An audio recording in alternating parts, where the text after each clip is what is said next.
নমস্কাৰ, মোৰ নাম মানস হাজৰিকা। মই ডিমৰীয়াৰ সমষ্টিৰ বাসিন্দা।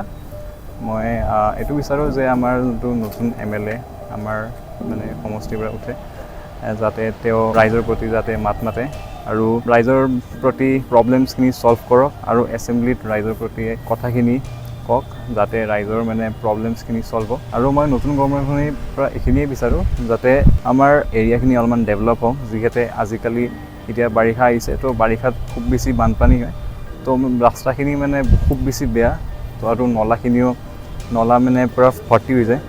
তো হিচাপে মই এইটো বিচাৰোঁ যাতে নলাখিনি ভালকৈ বনাই হওক আৰু ৰাস্তাখিনি যাতে ভাল হওক, কাৰণ ৰাস্তা ভাল নহ'লে এক্সিডেণ্ট খুব বেছি হয়।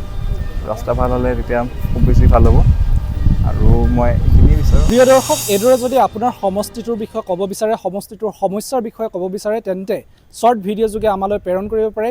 স্ক্ৰীনত দিয়া হোৱাটছআপ নম্বৰত আপুনি প্ৰেৰণ কৰিব পাৰে, অথবা আমি কেপশ্যনতো হোৱাটছআপ নম্বৰটো দি ৰাখিছোঁ। গতিকে আপোনাৰ মন্তব্য আমাক হোৱাটছআপ যোগে পঠিয়াব পাৰে।